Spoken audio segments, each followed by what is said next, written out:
Seeing my husband, who usually never showed tears, shedding them moved something inside me. Despite having paid off a massive debt of 200,000 together, rebuilding the nostalgic diner in my husband's hometown, and even building a comfortable two-family home for my mother-in-law, the news that all of it was to be handed over to my brother-in-law brought up feelings of shock and anger. I absolutely cannot accept this. I won't remain silent any longer. I'll make them regret this. With my heart racing, I picked up my cell phone. The first step of my strategy against them begins now. My name is Mia. At 30, I am hustling every day at a bustling management consulting firm in the city center. On the other hand, my beloved husband, Michael, showcases his skills as an assistant chef at a well-reputed restaurant. He's a man of few words, but has a warm heart. That day, we spent a delightful dinner time at our cozy home with our mutual friend, Rachel. Wait, seriously? You guys are moving back to your hometown? She exclaimed, swirling her wine glass. Yes, we're concerned about Michael's father's health. Michael will be taking over the family diner and we'll start our new life there, I replied with a smile. Mia, I'm truly sorry you would have to quit your job, but that diner is special to me. It's where my father introduced me to the world of cooking. Michael, I understand, but Rachel, slightly annoyed, picked at the vibrant dish Michael had meticulously prepared. Rachel and Michael grew up near the serene beaches of a city in Cape Prefecture. I first met her on our university campus after she moved to the city for her studies. Born into a wealthy family, Rachel is bubbly and a bit naive. She appears carefree but has an enigmatic charm that draws people to her.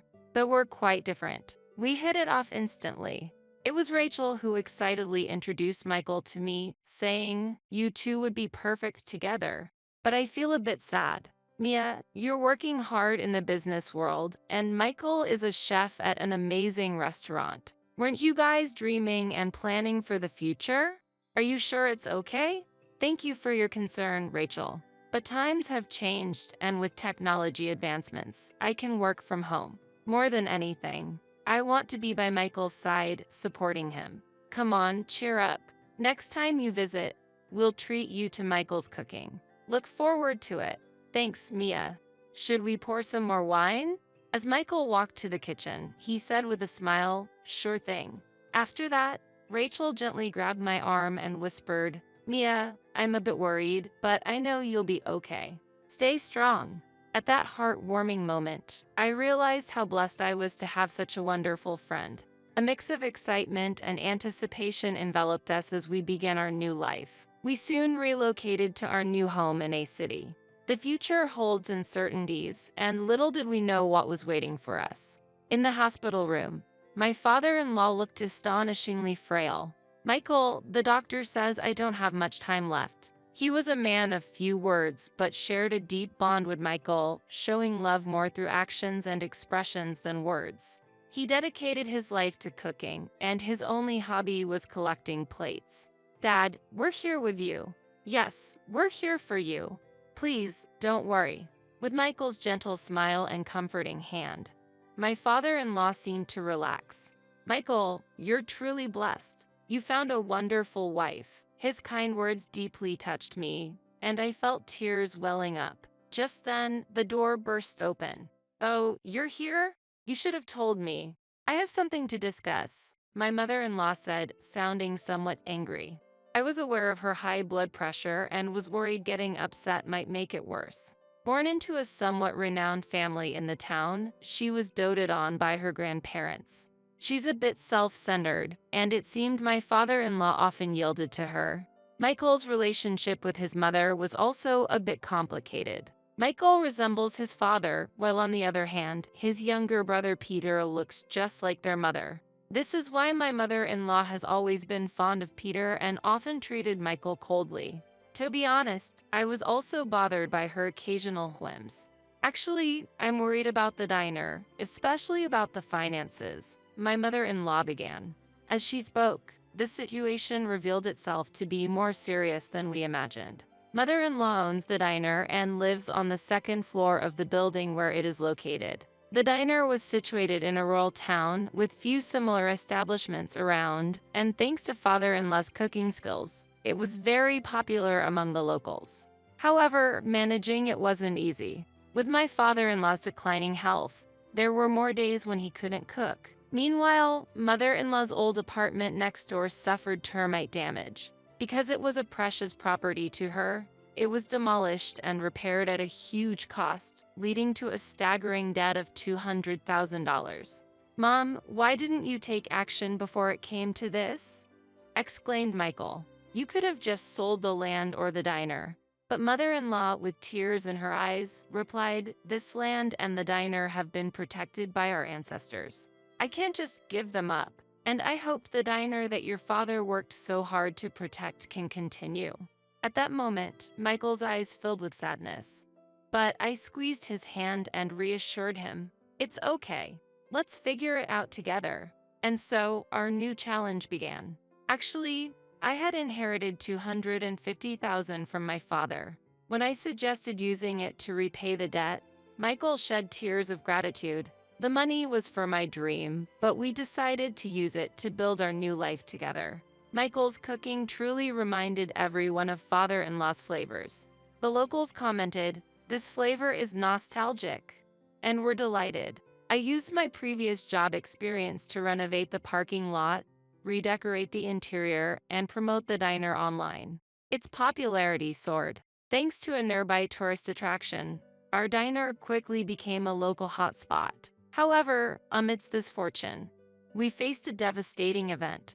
Father-in-law, who had been ill, peacefully passed away. The only ones by his side were Michael and me. In his eyes, relief and sadness mingled. "Michael, the diner, take care of your mother." His voice was faint, and his words were fragmented. But his feelings came through clearly. "Don't worry, Dad. I will cherish and continue it."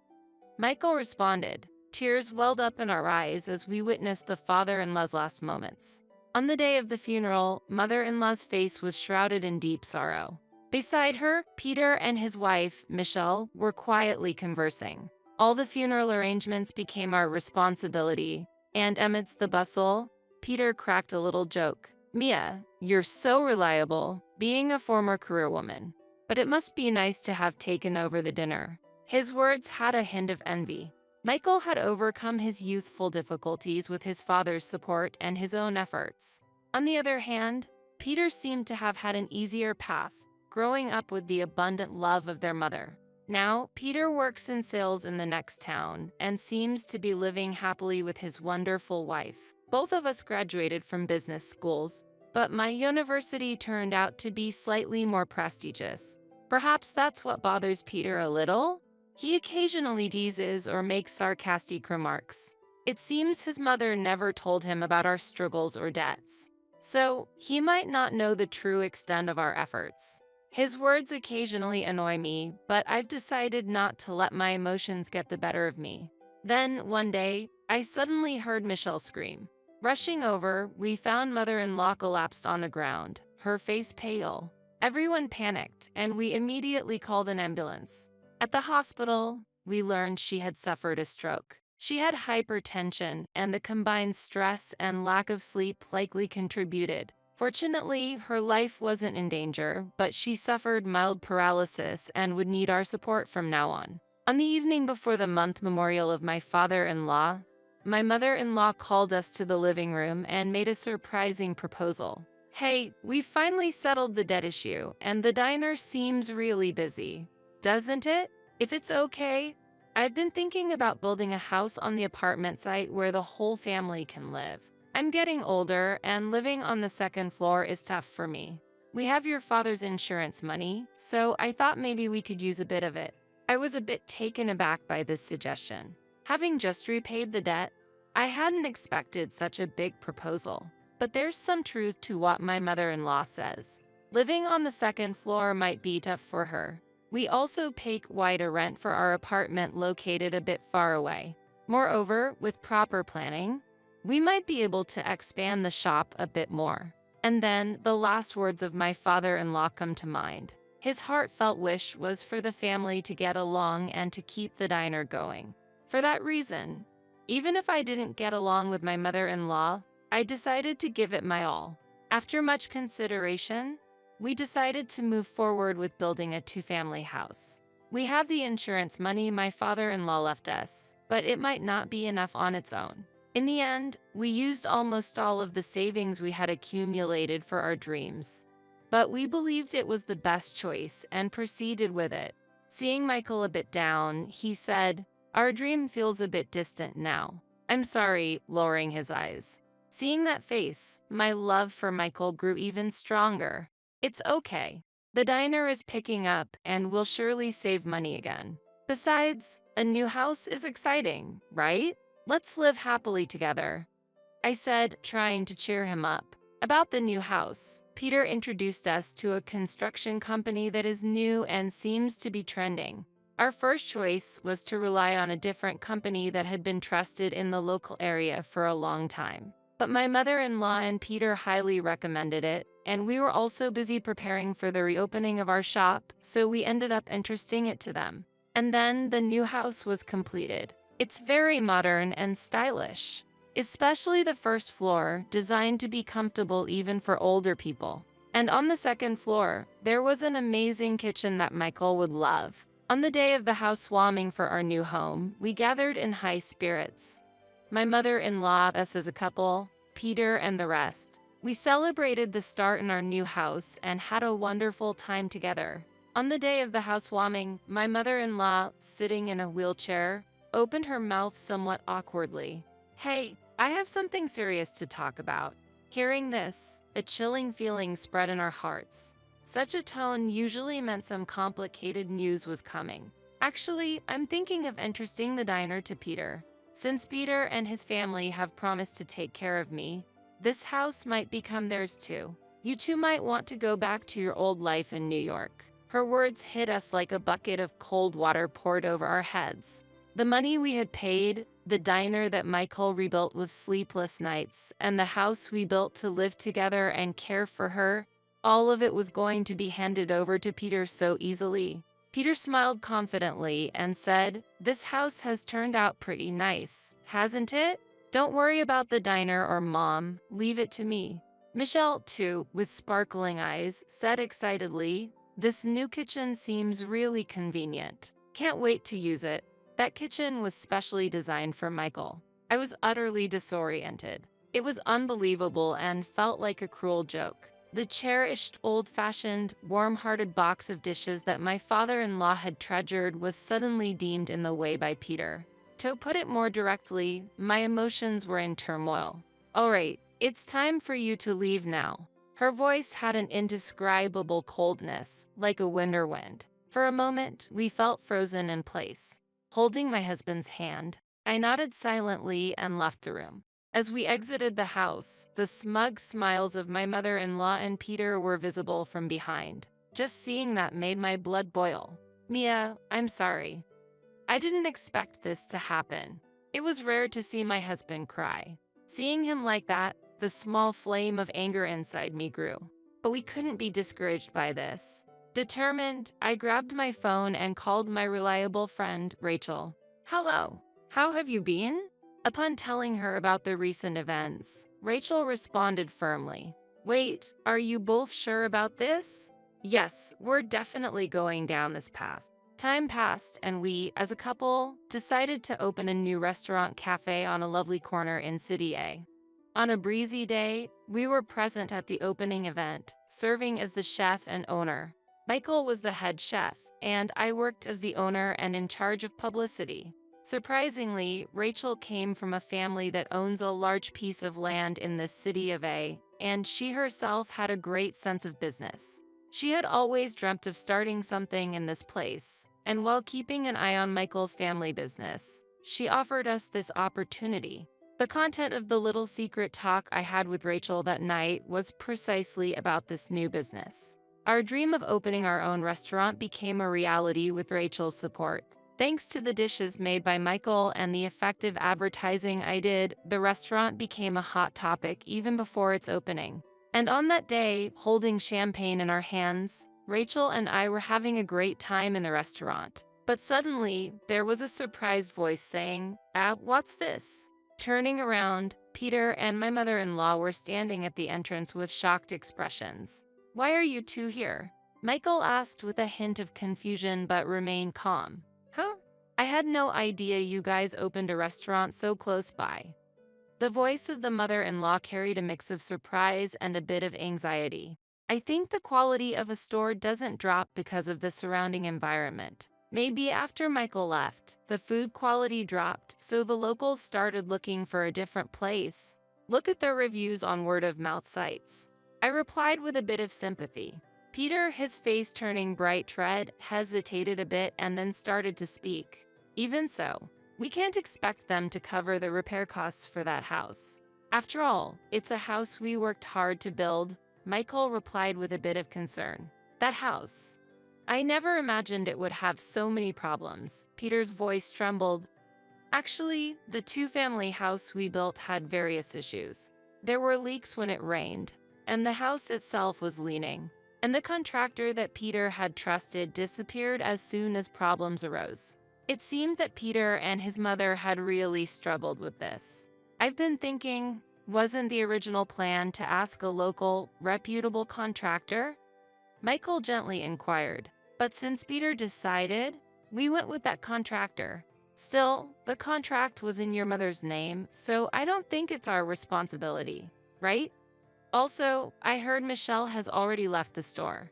On top of the business struggles, taking care of the mother-in-law, she must have had a hard time too, I added with concern. Peter, trying to raise his voice, started, I never imagined that.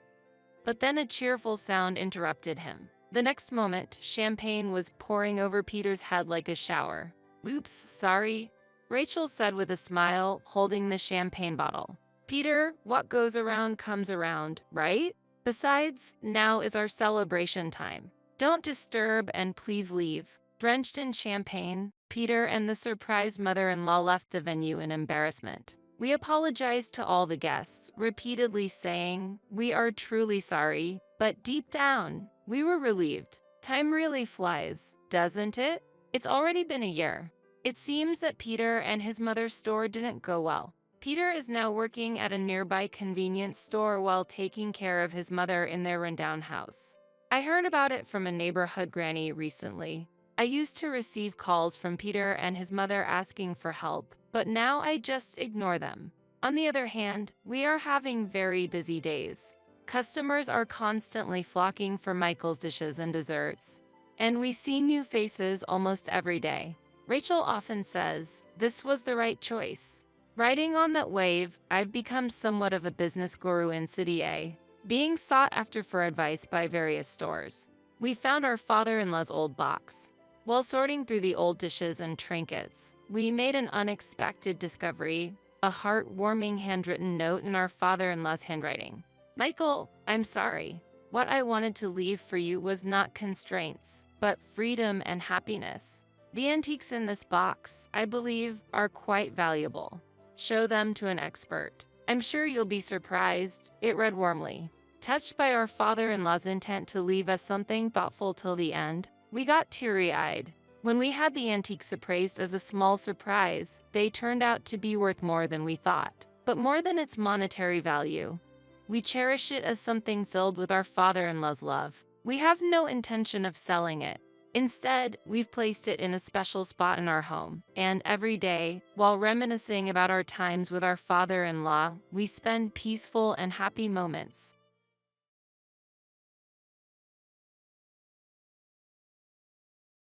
I've planned a trip to Cancun this time. Huh?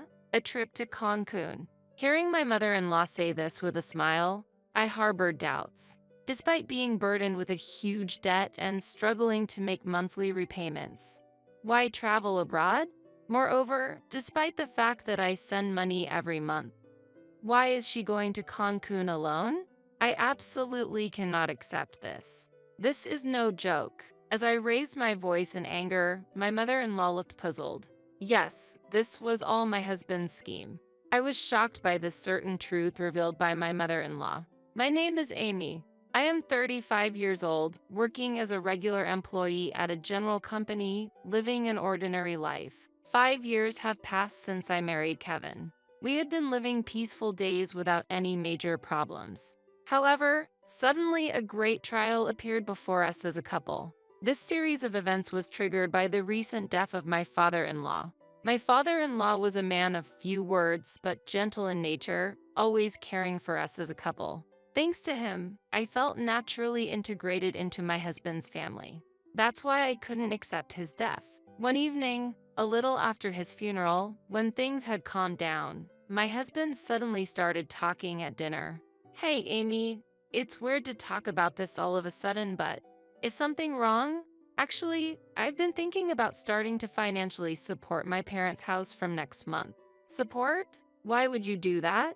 Since my father passed away, I think my mother is struggling on her own. Wait a minute.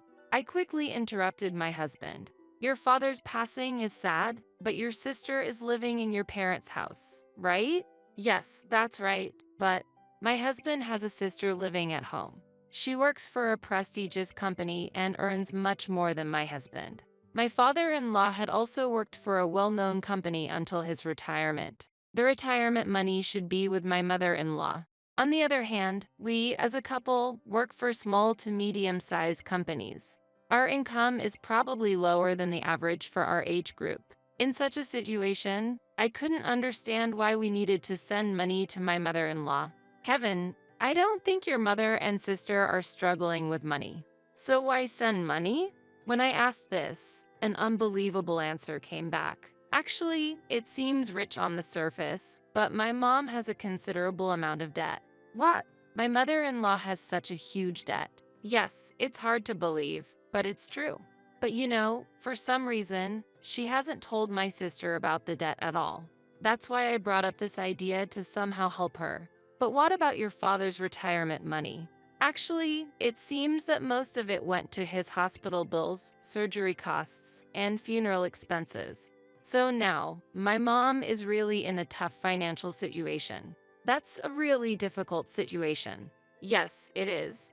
That's why I know I'm asking a lot, but I really want to help her. Seeing him bow his head deeply, I was torn. My mother-in-law had helped us, as a couple, many times before. While I was looking for my current job, she actively took over all the household chores in my stead and often came to cook dinner.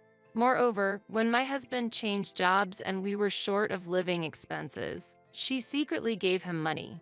I was always full of gratitude for her kindness, and every time I thanked her, she returned with polite words of gratitude. Thanks to her support, we had overcome many difficulties. Now that she was in trouble, I couldn't just overlook it. Considering the favors we had received so far, I strongly felt the desire to help her.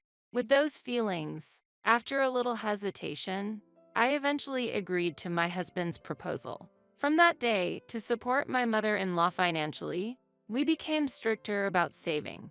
We were not living luxuriously in the first place, but still, we simplified our meals even more and switched to cheaper items for daily use. My husband started working late every day and came home late at night more often. And then, an incident occurred during these days.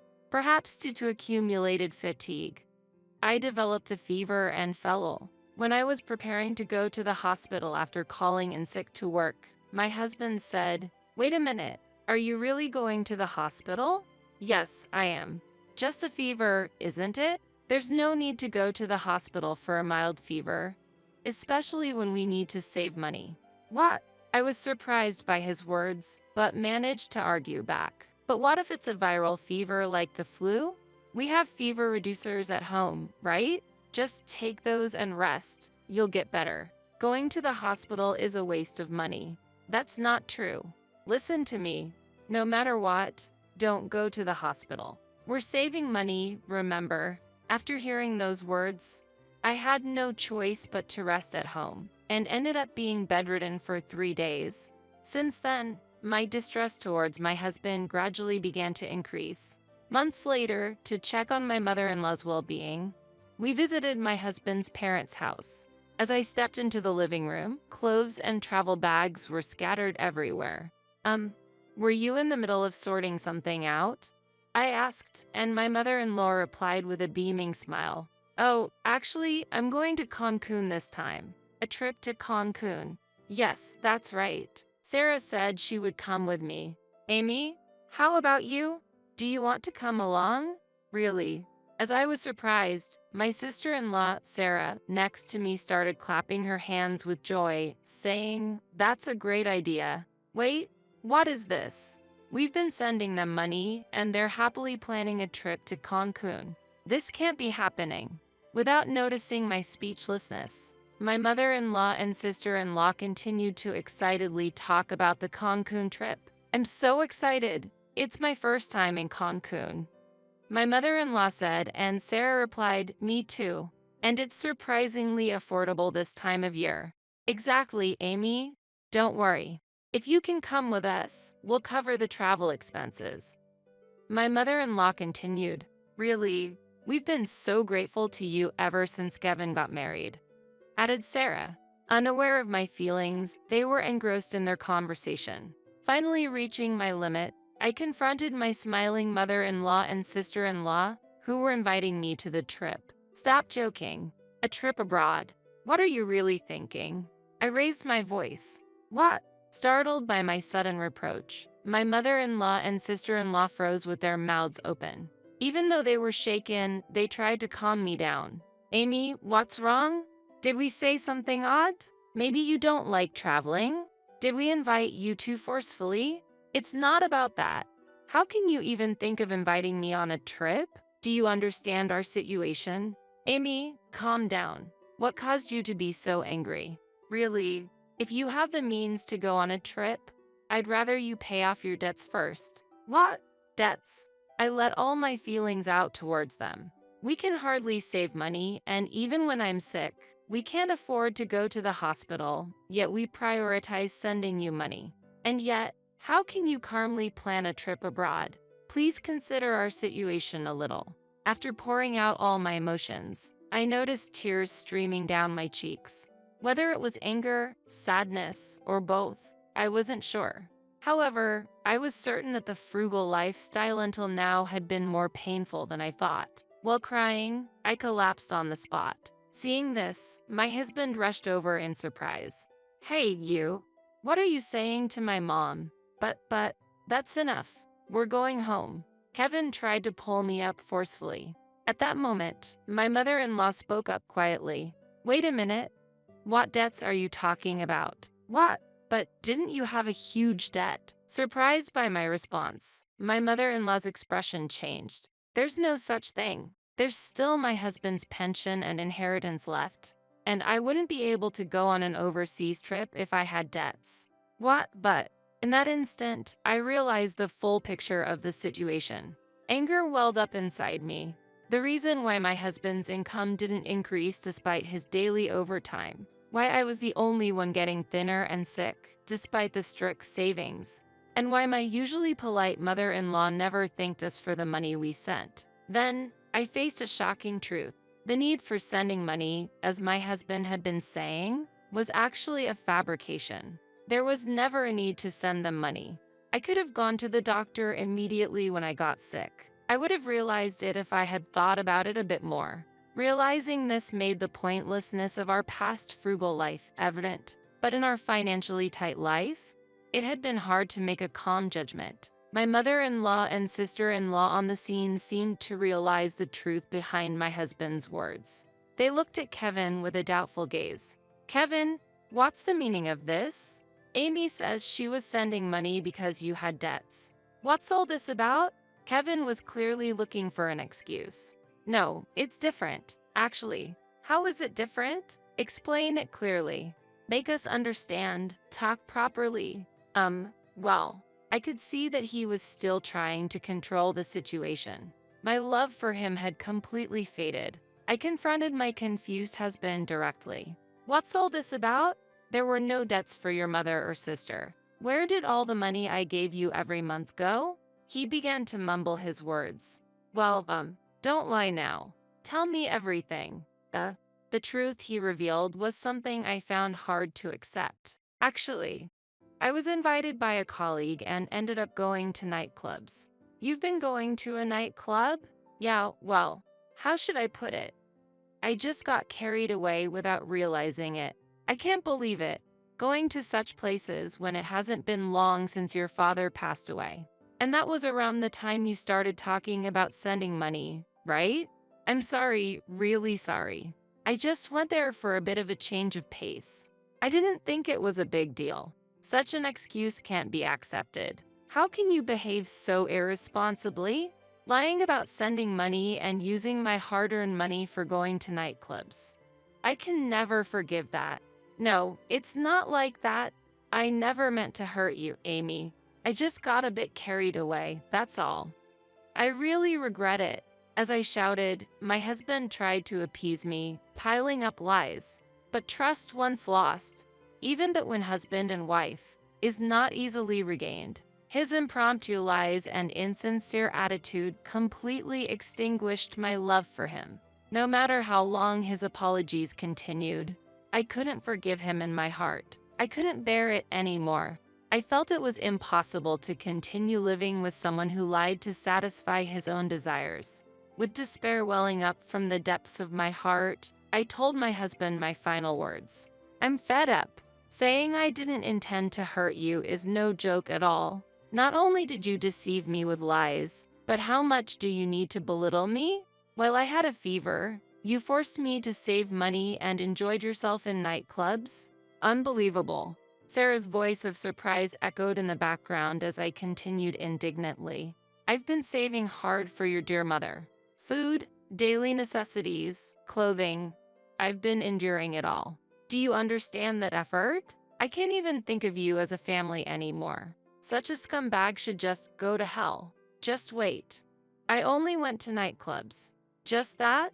The drinks you enjoyed with the money saved while I was sick must have tasted great. No, it was for work. I don't want to hear it anymore. I'm leaving.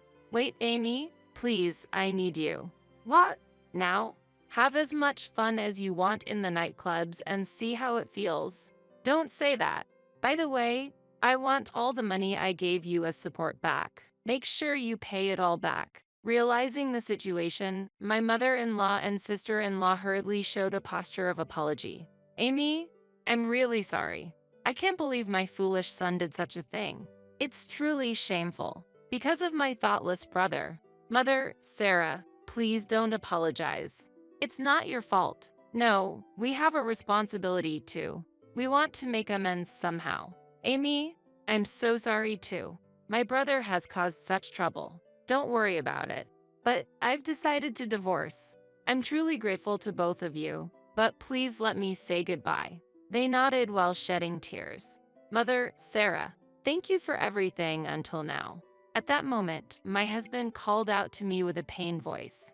He knelt on the spot and continued to make excuses. Amy, please forgive me. I really regret what I've done until now. Before I could react, Sarah moved first and slapped my husband across the face. As he stood there stunned with a swollen cheek, Sarah looked down at him and said, I can't believe you would do something so terrible. How much more did you need to torment Amy? Sarah, lying to Amy to take the money meant for supporting the family, not allowing her to go to the hospital, and on top of that, spending that money at nightclubs. How can you be so heartless? I'm ashamed to be your sister. Wait, just hear me out. What's the point now? The fact that you've been forcing Amy to save and suffer for these past few months is true, isn't it? Mom and I will never forgive you. Never associate with us again. Do you understand? Don't ever show your face to us again. My sister-in-law, holding back tears, forcibly dragged my husband out and threw him outside. She locked the door and cut off all communication with my husband. No matter how much he pleaded at the entrance, the door was not opened. Amy, I'm really sorry. There's not much I can say now, but forget about that man and find happiness. With those words, I was hugged tightly by my sister-in-law. After expressing my gratitude, I left my in-laws' house. Then, I moved out of the house where I lived with my husband and found a new place near my workplace. Since I was already employed permanently, I didn't face much difficulty in living even after the divorce. I consulted a lawyer I knew to proceed with the divorce. It was clear that my husband was at fault, and the divorce was quickly finalized. I claimed the money he fraudulently took from me as support and the resulting compensation. I made sure to collect the maximum amount. He ended up having to pay the compensation in a lump sum and is now living days incomparably harder than before. I hear he is consumed with endless overtime and working through the night. Naturally, he no longer has time to frequent the nightclubs he used to enjoy. Now, he's just an existence who works. After the divorce, I received several messages from my ex-husband. I was wrong, forgive me. I'm not going to nightclubs anymore. I don't want to get back together. I'm just really in trouble. Can you lend me some money? Please, you're the only one I can rely on. In the end, it's all about money. I feel nothing but pity for him. Now that all the payments are finished, I'm thinking of blocking his contact. Meanwhile, I still keep in touch with my mother-in-law and sister-in-law. They worry about me and have been in regular contact even after the divorce. Just the other day, seeing me having regained my spirits, my mother-in-law showed tears. Amy, I'm so happy to see you doing well. Mother, don't worry about me. I can live on my own strength. I always thought you'd be okay, Amy. But remember, you can always rely on me and Sarah if you need anything. Thank you so much. Let's go to Cancun together next time, just the three of us. Of course, I'm looking forward to it. If it weren't for the support of my mother-in-law and sister-in-law, I couldn't have overcome the trial of divorce. Since they always wish for my happiness, I vow to live my life with all my strength. Still, 9 people is way too many. Are we all going to get along and play baseball or something? Ever since I was a child, I had harbored a dream. To live in a charming house like the ones in picture books and to play with a white dog in the garden. But reality was not so kind. Though I finally acquired a house of my own, when I returned from work, it had transformed, almost like a dormitory. I couldn't forgive what had happened. My name is Janet, a 32-year-old office worker. I had devoted myself to my job and worked hard. However, towards the end of my 20s, my friends started getting married one after another. I even went broke from the expenses at weddings. Gradually, I began to feel a sense of urgency and started to actively seek a partner. Janet, when will you show me grandchildren? My father would ask me the same question every time I visited home. Because of this, I grew reluctant to return, and my visits became less frequent. My mother passed away when I was young, and afterward, I was raised by my father, my brother, and my paternal grandparents. My brother married young and built his own house near our childhood home. He has 2 daughters, who are dear nieces to me. You have 2 adorable grandchildren already, so why do I need to have children? But still, you are. Each time, it turned into an argument. Then one day, my father had a traffic accident. By the time I arrived at the hospital, the situation was already severe, and my always energetic father passed away peacefully while our family watched over him. Dad, there was someone I wanted to introduce to you. At that time, I had a partner I met through friends. Recently, he had proposed and we had decided to get married. He tended to put on airs, but he was a kind-hearted person. His name was Steve, having lost both parents and my brother having his own new family. It's going to feel a bit lonely, isn't it? After the funeral, back at home, I murmured such thoughts while stroking my cat, Candy. You're not alone, Janet. From now on, I'm your family. Steve, who was beside me, said that, taking my hand gently. He was concerned about me and came to check on me. Let's build a happy family together. I believed I could have ordinary happiness. At that time, I couldn't even imagine what would happen next. Welcome, though it's a bit cramped. We were welcomed by Steve's parents when we visited for me to introduce myself to them. His mother was very active and cheerful. I felt a bit nervous as soon as I entered the room. I thought we would be meeting just his parents, but there were also his grandparents, Steve's brother, his wife, plus their 2 boys. Nice to meet you. There were so many people. Steve's family home, built by his grandfather, felt a bit old and run down. To be honest, it seemed quite ancient. However, his family welcomed me warmly despite my nervousness. On our way back, I said to Steve, "There were so many people today. It must be even more chaotic during holidays and Christmas." He laughed and replied, "Really, it's cramped. I wonder how they manage to live there every day." I was genuinely surprised by his comment. Steve's family home wasn't particularly spacious. I had thought it was just coincidentally crowded that day. Wow, 8 people in that house. That's impressive. According to my husband, initially it was just his parents and grandparents, 4 people living together. But one day, his unemployed brother suddenly moved in with his wife and kids. "Well, I guess he'll move out once he finds a job," my husband said with a laugh. At that time, I just thought it must be tough for his family.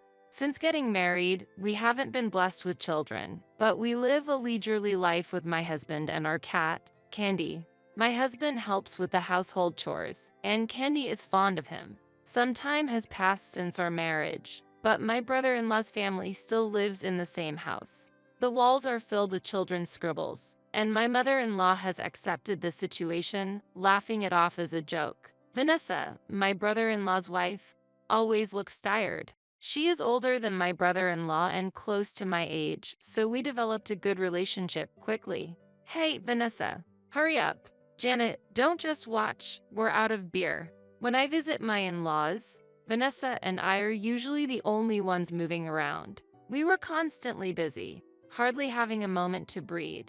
I wondered if this was the fate of a daughter-in-law, but thinking about Vanessa facing this daily was genuinely frightening. Since my brother-in-law doesn't work, Vanessa works full-time. It might be a bit rude, but I asked her, "Have you ever thought about divorce?"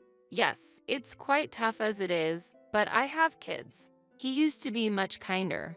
I couldn't understand what she saw in my brother-in-law, but there must be something between them that only they know. It was during such times. "Hey, should we start thinking about building our own house?" One day, my husband suggested. I was surprised by his words, but also felt joy inside. In fact, I've had a small wish since I was a child. To live in a lovely house like those in picture books and to raise a white dog in the garden.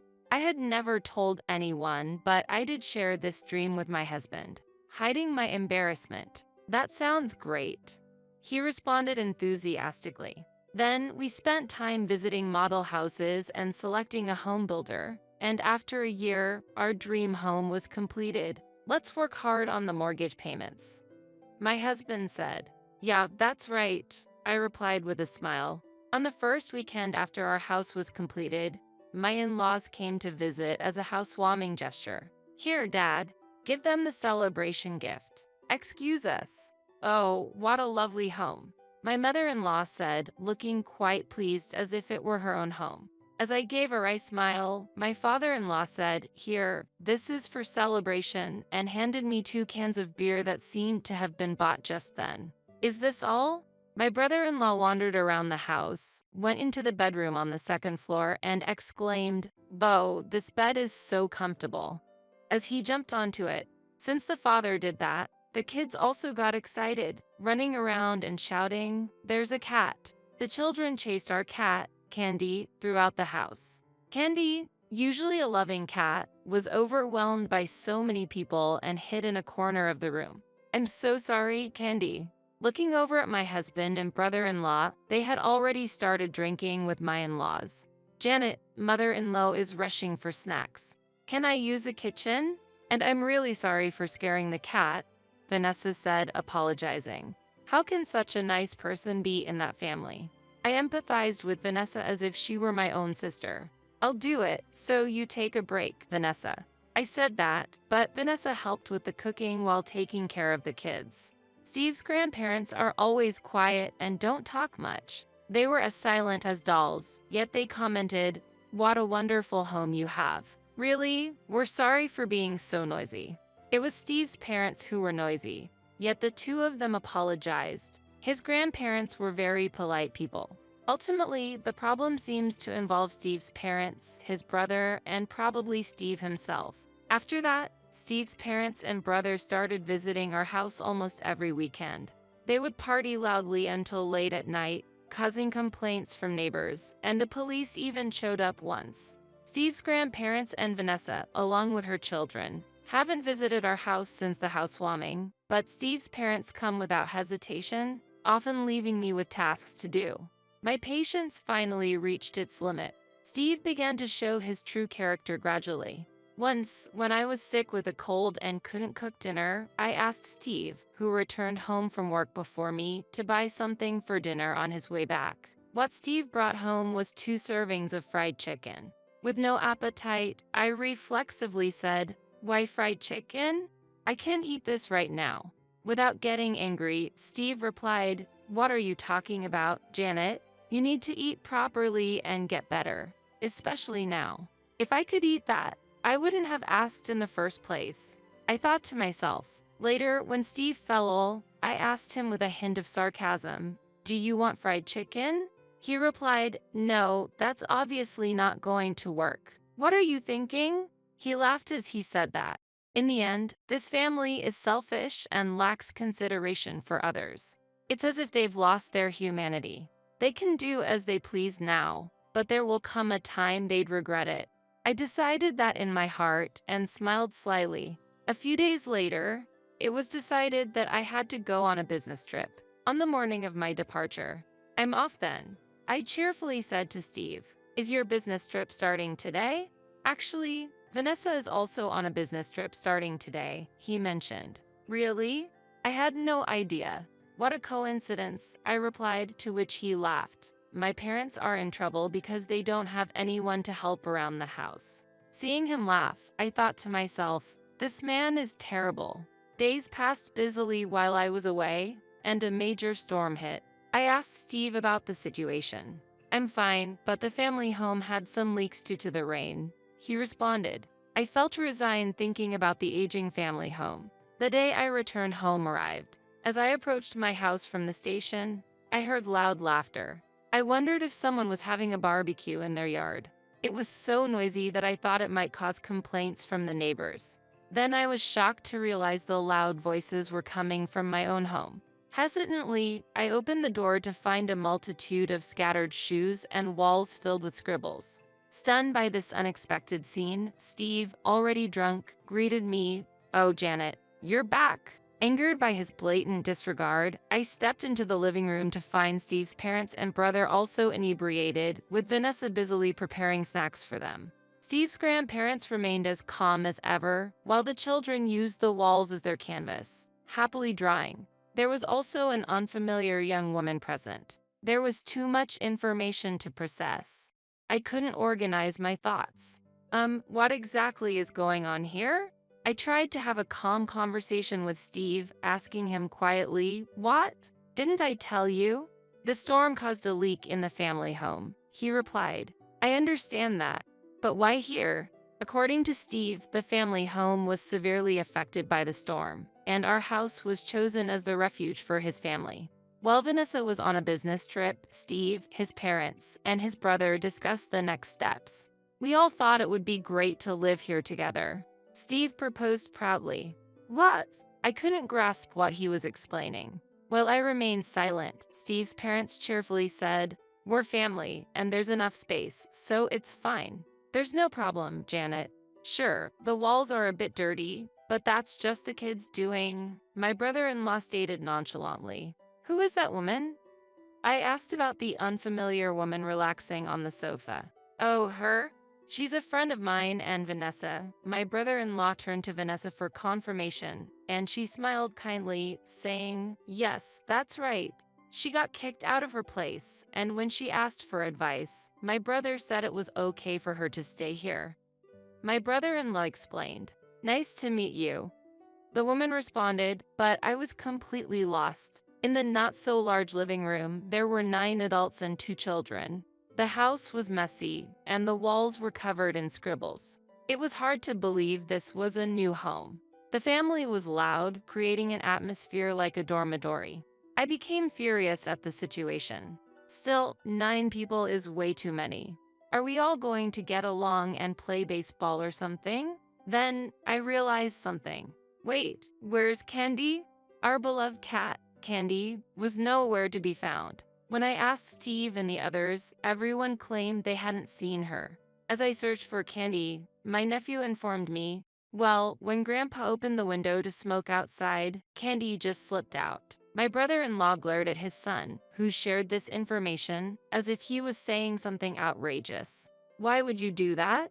I've told you to be careful when opening the windows, I said, tears welling up. To that, Steve indifferently replied, well, if it's about a cat, we can just get a new one. Why are you making such a fuss?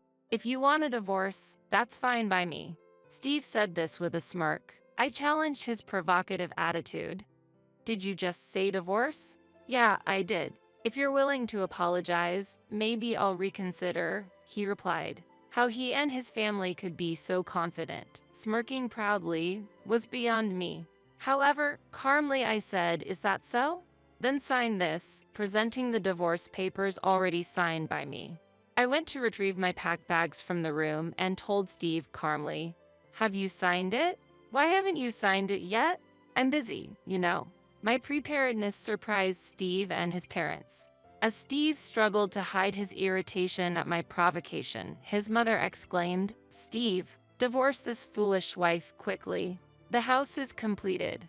We don't need her anymore. You'll regret getting divorced. Steve remarked, but there was nothing for me to regret. What are you talking about? You're the one who'll be in trouble. Just sign the divorce papers, I responded. After ensuring Steve signed the divorce papers, I stored them in my bag, then approached my brother-in-law, presenting another set of papers. Please sign this as well. What? When did we get married? My brother-in-law, laughing, looked at the filled-out wife section. Hey, Vanessa, this is...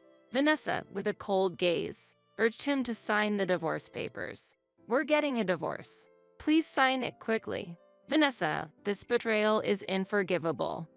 My father-in-law condemned, but Vanessa remained resolute in her decision. Even I could see that Vanessa was treated like a domestic worker in her own home. Most of the income she earned was handed over to her husband, except for a small amount allocated to household expenses. He squandered that money as he pleased, and the unknown woman sitting on the sofa turned out to be his mistress. Janet, it seems my husband is having an affair. Vanessa confided this to me just before Steve proposed building a house. Prioritizing her children, Vanessa had endured in silence. However, she recently discovered that her husband was selling her personal belongings and even the children's toys to profit for himself, pushing her to her breaking point. Then Vanessa shared something with me, igniting my anger. From that moment, we began working towards our divorces. Vanessa focused on gathering evidence of the affair. The business trip she mentioned earlier was actually a lie. We met at the station and went to look for a new place to live. Like me, Vanessa had no parents to turn to but decided to move out of the state based on a job offer from a close friend she had confided in. It was a very pleasant location. Everything went according to plan, and we were at the final step, submitting the divorce papers. I want to take some people out of that miserable place, Vanessa resolved with renewed determination. I saw the strength hidden inside her. Despite appearing fragile on the surface, she possessed a strong heart, suppressed and almost brainwashed by her in-laws' harsh treatment. We staggered our return home, with Vanessa going back first. She informed me that our home had been effectively taken over and my brother-in-law's mistress was living there openly. All our interactions had been an act, fully aware of the circumstances. I told Vanessa, you don't have to live there anymore. Let the kids enjoy drawing on the walls as much as they want. Seeing my brother-in-law contentedly signing the divorce papers while imagining his new life with his mistress, I felt a cold satisfaction. Let's go, Vanessa. Grandpa and Grandma, please come with us. I called them out, and they stood up, guiding Vanessa and her children to the entrance. I thought staying with you people would ruin our lives. Vanessa's words woke me up. Do as you please from now on, Grandfather coldly told the rest of family while making their way out. It turned out the rest of the family had been dipping into the grandparents' finances as well. Such unforgivable behavior. Goodbye, take care. As we left, they laughed, saying, "You will regret this." But we ignored them, gathered our belongings, and left the house. Months later, I received a call from my ex-husband. Oh, I forgot to block his number. I had a good idea of what the call was about, but when I answered, a frantic Steve said, "Janet, come back." I couldn't help but laugh. "Come back? We're strangers now." I replied calmly, only for his mother to snatch the phone. "What do you mean? Why aren't you paying the mortgage?" "Excuse me? I don't understand what you're talking about." I feigned ignorance, and she couldn't hide her irritation. It turned out the mortgage was already in arrears. My ex-husband was claiming I was responsible for the missed payments, which was absurd. While I stayed silent, the mother-in-law ranted nonstop. "What's this house? You said your household income was $75,000, right? We should have had a much better home." It's so disappointing for a newly built home. They had planned to acquire that house from the beginning. Vanessa had informed me of my husband and in-law's scheming. Indeed, but with your son's annual income of $30,000, the bank wouldn't lend much. If we had taken out the mortgage jointly, maybe we could have built a better house.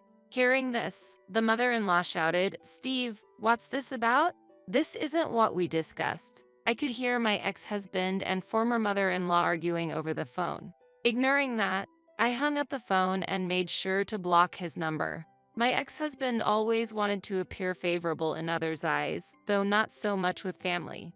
But his desire to be seen positively by outsiders was abnormally strong. When I mentioned building a house, I had already been contemplating divorce. Unbeknownst to my ex-husband, I provoked him by saying, "A friend's husband took out a mortgage by himself. That's impressive, isn't it?" Perhaps wanting to make a good impression on the banker, he decided to take out the mortgage himself. It was hard to contain my laughter. He must have been terrified to reveal the truth to his family, but for me, it was a trivial matter. The house that was built disregarded my preferences and was based on my ex-husband's tastes. Hence, I had no attachment to that house. Since my ex-husband didn't cheat, I didn't receive compensation after the divorce. Angered by this fact, I left him with the burden of the mortgage as a form of revenge. I thought he deserved to suffer. Moreover, being able to take Vanessa, whom I considered like a sister, out of that house was my greatest victory. Eventually, the mortgage payments became impossible, and the new house was foreclosed. The interior was covered in graffiti, and the walls were stained yellow from the cigarettes smoked by my former brother-in-law and his mistress. The house was in a state of disrepair, far from what one would expect from a new home. My ex-husband rented a cheap room, but I heard that my former in-laws also moved in with him. It seems he will never be free from them. They are now strangers to me, so I'm not concerned about their fate. The only redeeming quality of my former in-laws was that they didn't harm the children. Other than that, they were the worst kind of people. Vanessa, my former brother-in-law's ex-wife, pursued compensation through legal means against him and his mistress. It appears they managed to pay the amount by borrowing from acquaintances. This was welcome news. The incident made them outcasts in the community, and now their whereabouts are unknown. They haven't repaid their loans, causing dissatisfaction among those they owe. Vanessa is now living fulfilling days working at a friend's company. Her children are growing up healthily, and I wish her all the happiness in the future. My former grandparents seem brighter, as if a burden has been lifted, enjoying a new life with the funds from the sold house and their secret savings. As for me, I requested a transfer to a local office. Surprisingly, my beloved cat Candy is with me. After sharing information about Candy on social media, I found out that a local person had been caring for her. I'm so glad Candy is a friendly cat. Now, I live alone in the house my late father built in my hometown, and with my brother's approval, I'm close to saving enough to build my own home. I hope to introduce someone special at my father's grave someday, and I continue to work hard every day. Unemployed dropout, get out. In the midst of a blizzard, my brother and his wife chased me out, barefoot, into the garden. I will never forget this humiliation. Though I possess neither education, health, nor wealth, the one thing I do have is inner strength. One day, I will make them regret this incident. My name is Courtney. I am a 48-year-old who loves nothing more than to soak in the bath after a long day at work. Especially in this slightly chilly season, a bath feels absolutely divine. Such leisure and enjoyment were things the old me could never afford. In my mid-20s, my brother Nathan started his own business, focusing on environmental issues by creating accessories and interior goods from recycled plastics, driftwood, and sea glass. With hardly any competition, his business was a roaring success, just as he had planned. However, as his company grew, his character seemed to diminish in proportion. Despite having money, he became increasingly reluctant to spend it, finding pleasure in watching his earnings accumulate. Nathan transitioned from being frugal to outright miserly.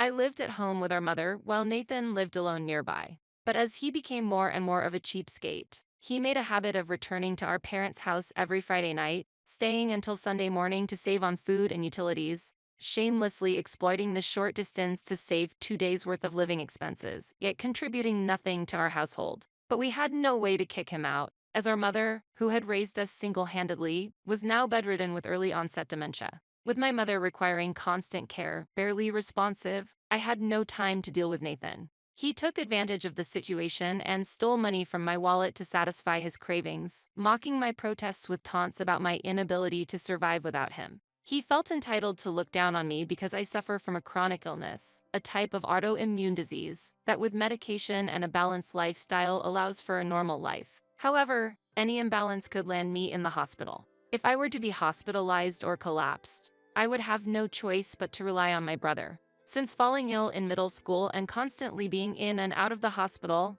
I ended up with only a middle school education. I did get employed, however my salary is quite modest. My adult life has been relatively stable health-wise, allowing me to keep working, but I could fall ill at any time. Thus, I skimp on food and utilities to save for the future, scraping by while Nathan squanders the money I painstakingly save. With no one else to rely on, I had no choice but to endure his dominance. Despite having no money, education, or a healthy body, I had to comply with my brother's demands.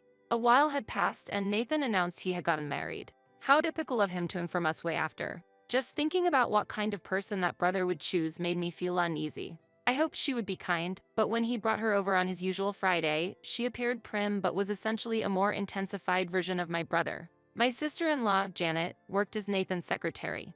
As a married couple where both are earning well, one would expect them to be financially independent. Yet, not only did they make their usual weekend visits, they also began coming over 3 times during the week, even when I was not home, using their keys to let themselves in. Previously, they would just eat and leave, but now Janet started bringing their laundry over to save on their water bill, gleefully noting the savings. To top it off, they even had me wash their laundry. When it dried, they would come over again to swap out the clean laundry for their accumulated dirty clothes. It escalated to them taking home toothbrushes I had bought in advance, and sometimes even bringing over a cooler to steal food from the fridge while I was away. It was beyond being miserly. It was theft. I had told the caregiver looking after my mother not to let my brother and his wife in when they visited, but it was considered a family matter, beyond the scope of their services, and they advised resolving it within the family, fearing what might happen if they refused. The home care service I was using was the cheapest in the area, and being disliked by this company would undoubtedly cause problems. Should I change the locks? But then again, I might not be able to rely on my brother in times of trouble. The fear of such a situation arising was too great for me. However, if things continued the way they were, my savings would only decrease. After much deliberation, I told my brother, if you're going to come over, at least help with taking care of our mother. It would save on caregiver expenses. But my brother ignored this. Furthermore, he declared, we've given up our apartment as of today and plan to live here from now on. And true to their word, with barely any belongings, my brother and his wife moved into our house without my consent. After their move, stress caused me to suffer from insomnia and my chronic illness began to worsen. I started getting fevers due to fatigue but didn't want to take time off work. I wanted to save my paid leave for emergencies with my mother. However, my brother and his wife, unconcerned for my well-being, would send me out to the store even with a fever and pushed all the household chores onto me without the slightest contribution to living expenses. Is there any way I could kick out my own brother without causing a commotion? I wondered, naively worrying about such an impossible task. Not long after, my mother passed away. She had developed a complication from a cold and had to be hospitalized. I wasn't able to take care of her at home. I don't remember much after that. The flurry of events and my own poor health had me feverish throughout the mourning period. It might have been due to exhaustion, but eventually my chronic illness worsened, which required me to take a significant amount of steroids for treatment. Though I was able to avoid hospitalization, the medication weakened my immune system, and I was advised to recuperate at home and avoid going out. When I informed my company, they said, "We understand you're going through a tough time, however we would like you to resign." Reason was due to many missed workdays when I had to take care of my mother. Regrettable, but I had no choice. Thus, I began my recovery at home. However, "What? Why did you quit your job? You should have just taken a leave of absence," my brother exclaimed angrily. Janet, with a serious expression on her face, added, "If you aren't working, who's going to pay for the household expenses?" I couldn't take time off. I plan to recover at home for a while. If you two plan to live here, you should contribute to the living expenses. It's not fair for me to keep paying for everything. Upon hearing my words, my brother and his wife exchanged displeased looks. "No way." "What?" My brother, with a serious face, said he didn't want to bear the living expenses, leaving me shocked. "We moved in because it saved us money and allowed us to save up. If it doesn't save us money, then it's just a property with an annoying sister attached, right, Janet?" "That's right. But we don't want to rent an apartment and pay rent again at this point. But this house, since it's quite old, it's much cheaper than renting an apartment." "Oh, is that so? How would it be if we started paying the living expenses? Compared to now, practically being free of charge, the burden would indeed increase, but it would still be much cheaper than before." "I see. How long will you be unable to work?" Needless to say, I was appalled by my brother and his wife's cold calculation of financial matters and Janet's question. An ominous feeling washed over me. For now, I don't know how long it's going to take me to recover. I'll see once I get better. Janet pondered my answer for a while with a hum of contemplation. "Hey, Nathan, what if we just take this house for ourselves?"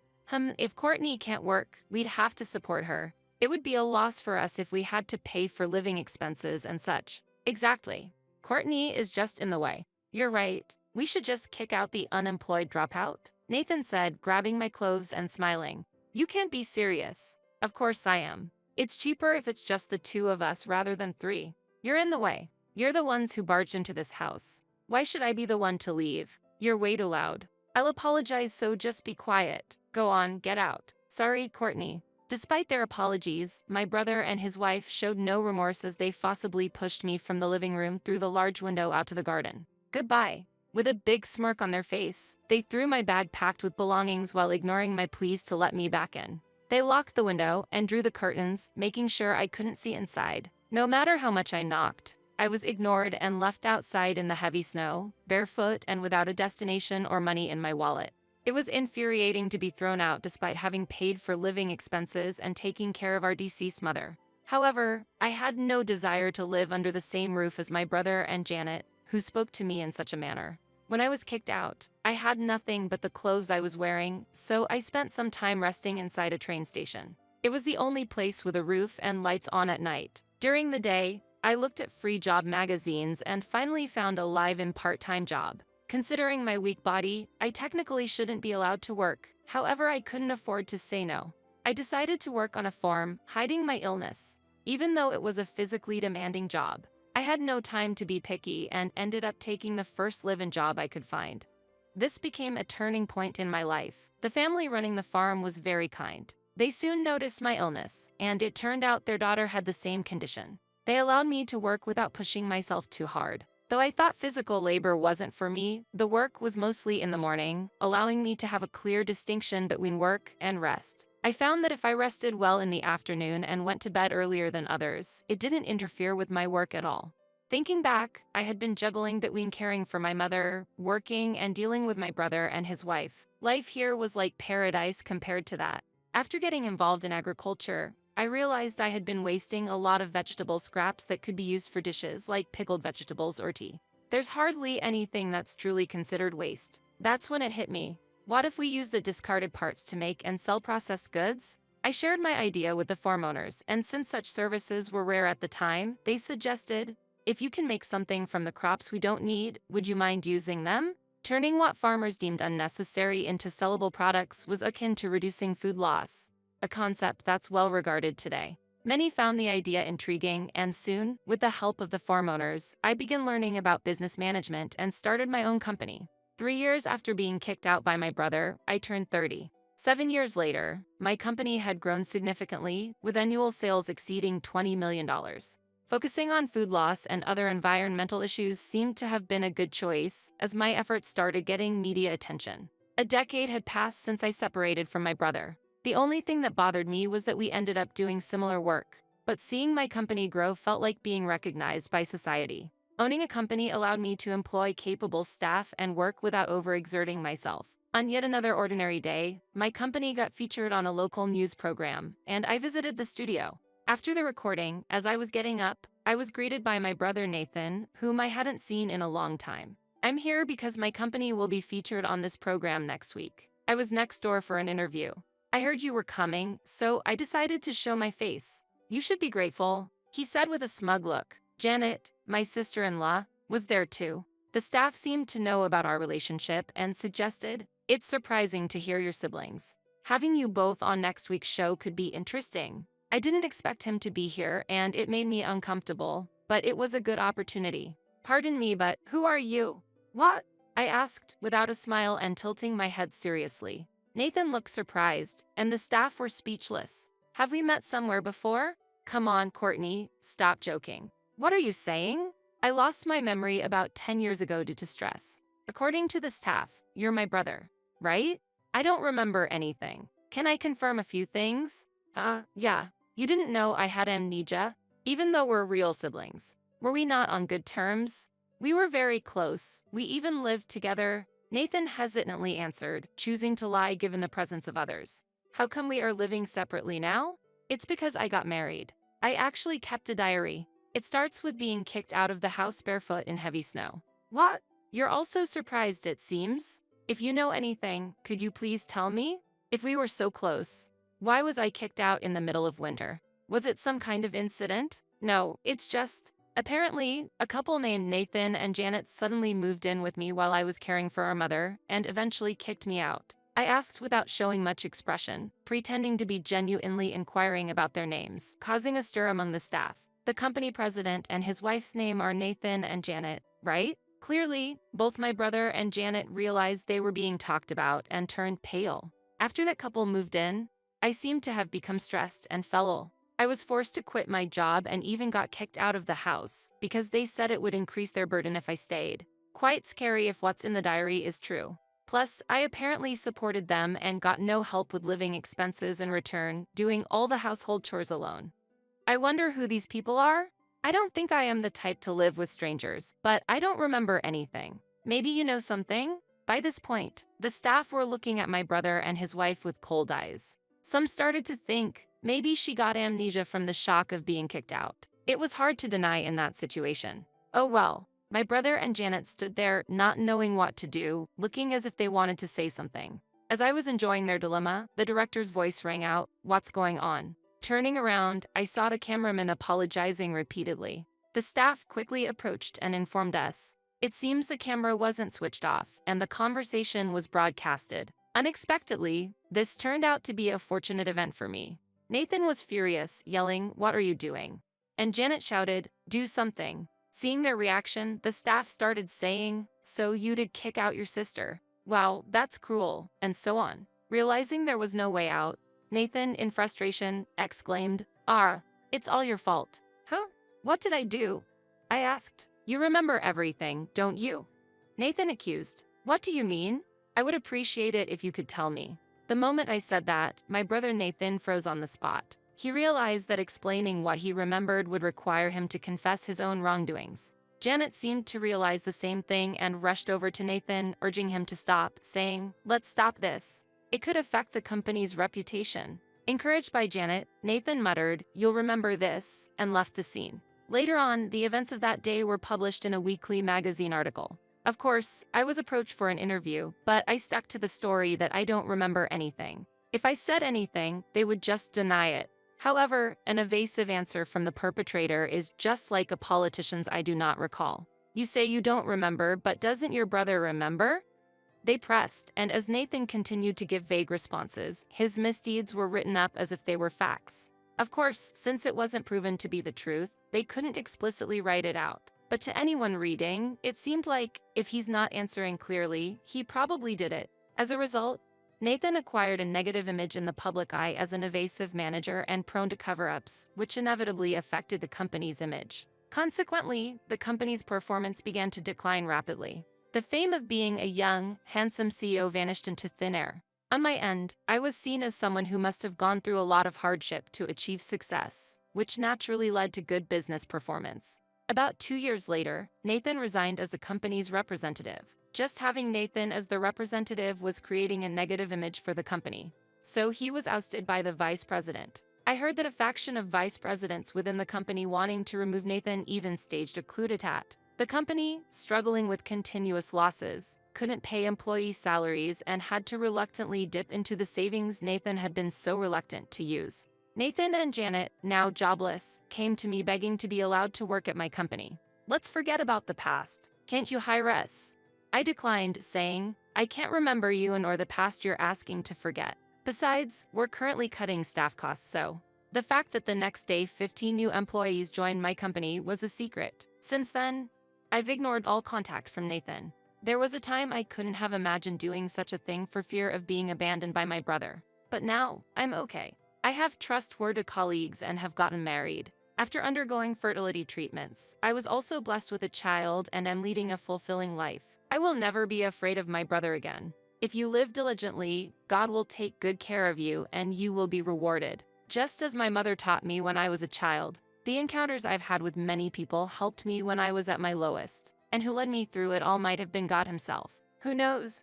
I will continue to live diligently, holding my mother's teachings close to my heart. I hope to be a mother my children can be proud of, just like my own mother was to me.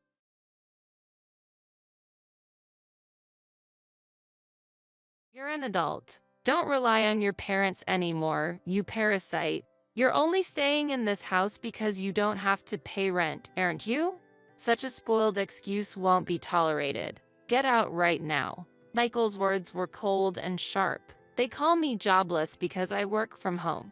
Even though I didn't want it, they placed my mother in a nursing home. I couldn't take it anymore. Karen giggled, looking at me oddly. I truly couldn't understand what was so funny. My name is Rachel. Until now, I had spent relaxed days at my parents' home.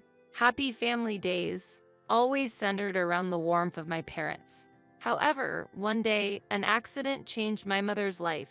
Now, she needs a wheelchair to go outside and can't move around the house without a walker. Still, I was always moved by her acceptance of this change. Alongside her, my father, Richard, has always been the strong pillar supporting our family. Yet, he's now in his 70s. His age never showed when he supported my mother, and he always appeared so reliable. That's why I've stayed home all this time, helping them. But all that changed with one unexpected event. Suddenly, my father collapsed and passed away. It was a heart attack. From that day, our home became even quieter. Amidst that silence, I was lost, not knowing what to do. The sudden news of my father's death was unbelievable for our family. Linda, my mother, was especially engulfed in deep sorrow and cried until the funeral. Seeing her like that broke my heart. Though I'm the eldest daughter, traditionally, the role of the chief mourner should be taken by the eldest son, Stephen. But he said, let Rachel handle that tedious task, and dodged the responsibility nonchalantly. On the day of the funeral, I didn't get a chance to cry until the moment my father was cremated. I was too busy with my duties. I couldn't stop my tears from flowing when reality hit me at the crematorium. Seeing me, Lisa, Stephen's wife, remarked coldly, "Aren't you embarrassed, crying so much as an adult?" Michael joined in, saying, "It's pitiful. I wish you'd calm down a bit." Despite being taken aback by their words, I took my mother's wheelchair and spent some quiet moments with her away from the crowd. We held each other's hands and shared memories of my father, his gentle smile, and the days we spent together. As we reminisced, Linda and I decided determinedly, from now on, it's just the two of us. Let's join our strengths and look forward. After the funeral, Michael and Lisa left without saying a word to us. I never imagined they'd leave so early, considering it was our father's funeral. With Dad's sudden passing, something changed within our family. Stephen's attitude especially felt somewhat distant, but Mom comforted me, saying, "Everyone has their way of grieving. Stephen is probably shedding tears inside." So I suppressed my feelings. After that, a quiet life began for Mom and I. I worked as a freelance programmer at home. My parents never truly grasped what I did for a living. However, since I consistently contributed to the household finances, they probably believed I was working genuinely. As I continued to do my programming work at home, taking care of household chores and caring for my mother became challenging. When my father was around, he handled most of the household work. But now, I'm responsible for all household tasks and taking care of my mother. Still, I couldn't compromise on my job as a programmer. A significant issue was the debt my father had taken on as a cosigner for a friend. That friend of his ran away, leaving our family to shoulder the debt. My father, even after retirement, took on part-time jobs, trying his best to repay it. But with him gone, that responsibility fell on me. It was tough every day, but Mom and I were prepared to face any challenges together. I worked hard to repay the debts as the debt collectors came every month. It was nerve-wracking when the repayment date approached. Handling house chores, working, caregiving, and shouldering all these responsibilities were harder than I thought. But I didn't want to worry my mother. So, no matter how exhausted I was, I always tried to be cheerful around her. However, every time Michael visited, it felt like all my efforts went down the drain. His house is about an hour's drive from our family home. While I appreciate him occasionally checking on Mom, he always criticized my work. "Are you still obsessed with that keyboard job?" He always mocked the work I was seriously committed to. "How many times do I have to tell you? I'm earning decently as a freelancer. Whether you like it or not, I'm choosing and walking my own path. Freelancing, to be honest, just sounds like you're showing off, doesn't it?" He sarcastically remarked as usual. Michael has always been the perfect son, admired by everyone ever since we were kids. I've always been compared to him, often recognized merely as Michael's sister. Just like always, his visit started with some nitpicking towards me, but today, he seemed to have something serious to discuss with Mom. After a brief exchange, he swiftly moved to her room. I was a bit curious and discreetly observed what was happening inside. Michael, looking a bit disgruntled, was voicing his concerns about my work. "Isn't it because you've spoiled Rachel that she hasn't taken on a proper job?" His voice was filled with clear dissatisfaction. Our mother, with a look of acceptance, took a deep breath and responded, "I may not know in detail what Rachel is doing, but I believe she's chosen her path and is doing her best. If she's happy with it, that's what matters to me." Michael frowned at her words. "But isn't it your fault that Rachel's always cooped up at home? For Rachel's sake, maybe it's best if you move to a senior home." At that moment, I felt a strong urge to defend my mother and share my determination. I chose to be a freelancer, captivated by the flexible hours and the allure of programming. The time I could spend with my mother and being able to support her were part of that decision. But they weren't the only reasons. I impulsively opened the door and, as I walked toward my mother, I said, "It's not because of you that I chose this path, Mom. I chose this job because it's the right one for me." Linda smiled with gratitude. "I know you didn't choose this just for me, Rachel." With Michael's surprised face in my peripheral view, I continued, "I never see you as a burden, Mom." My mother gently held my hand in response to my words. At that moment, I felt our bond has deepened more than ever before. "Rachel, thank you. I'm so grateful for all the care you've given me with all your heart. But I want you to have more time for yourself." Tears welled up in my eyes at her words. "Rachel, you're an adult. You should be shining in a bigger world. There's no need to be tied down to this house." His voice was as stern as always, but there was a hint of concern. After he escorted me out of the room, Michael began discussing moving our mother into a senior home. Before I knew it, it was decided that she would live in a new place. The house felt so quiet and lonely compared to the times when our family was together. Sometimes when I visited Mom at the senior home, I felt relieved seeing her chatting happily with new friends. However, somewhere deep down, I felt angry that Michael had made the decision on his own. One day, I received an unexpected call from Michael. "Keep Sunday free," he said without checking my availability, and hung up. I was fed up with his domineering attitude. Come Sunday morning, Michael and his wife Karen arrived. The moment they entered my room, a surprising proposal came up. "Don't you think this house is a bit too big for you, Rachel?" Karen added with a smile. "Actually, we were thinking of moving into this house. Rachel, can you find another place to stay?" I was taken aback, and all I could mutter was, "What?" Michael blurted out, "You've been relying on our parents even as an adult, haven't you? You never leave this house because you don't have to pay rent. There's no way such a lame excuse can be acceptable. Just leave now." Karen stood next to him with a smirk on her face. A whirlwind of emotions rose within me, but I managed to respond, "Fine, I'll leave. But from now on, stay out of my business." In response, Michael suggested, "Let's sever our sibling ties then. It will give both of us a new start, right?" I nodded in agreement, saying, "That's fine with me." Soon after, I began searching for a new place and quickly found an apartment I liked. Moving was relatively quick since I didn't have much stuff. The new apartment was just right for living alone. It was bright with good ventilation and very comfortable. The pressure I felt in the large house back home gradually faded in this new environment. To my surprise, I quickly began to enjoy this new phase of my life. Even shopping at the nearby small supermarket was fun. This fresh start brought me new discoveries and hope. On a sunny day, a month later, I got an unexpected call from Michael, who had claimed we had severed ties. There was a hint of urgency in his voice.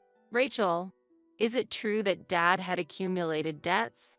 I realized that I hadn't told Michael about it. For me, the debt issue had become like an everyday thing, and I didn't think it was anything special. "Why didn't you tell me sooner? The entire neighborhood is buzzing with rumors.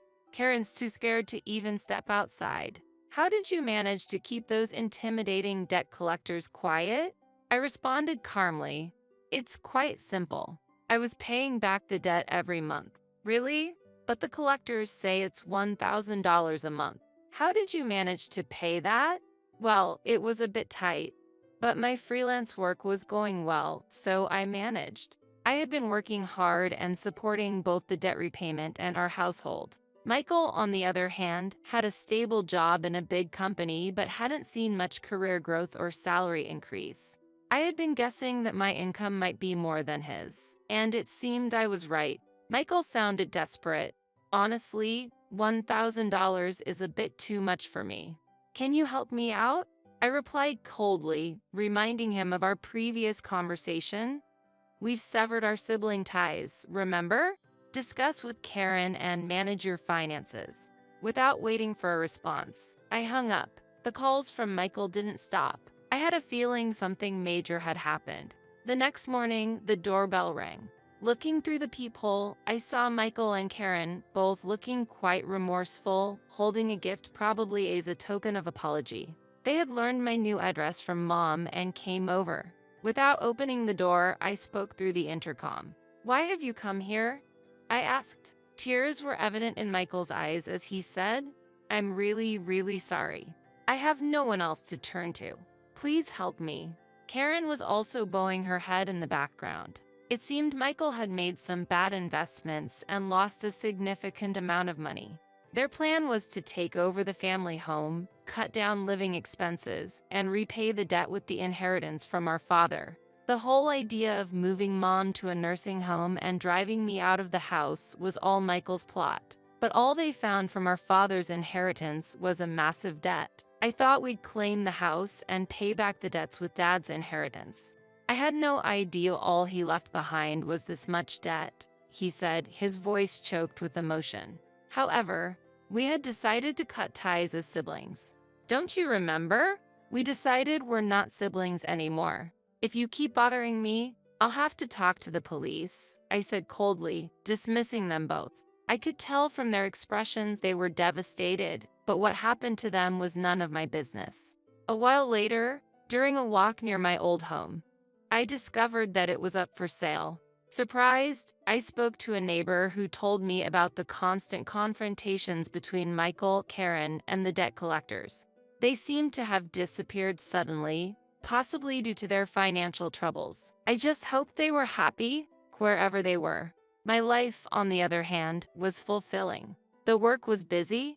There were plenty of delightful events to keep me going, especially the times I went out with friends from the tennis club or the wonderful dates with a special someone I met there. I shared the news with Mom, saying, "Mom, I've met someone." She smiled happily and said, "As long as you're happy, I am too." Her words filled my heart to a brim. I'm looking forward to the future, walking side by side with the person I've chosen to share my life with.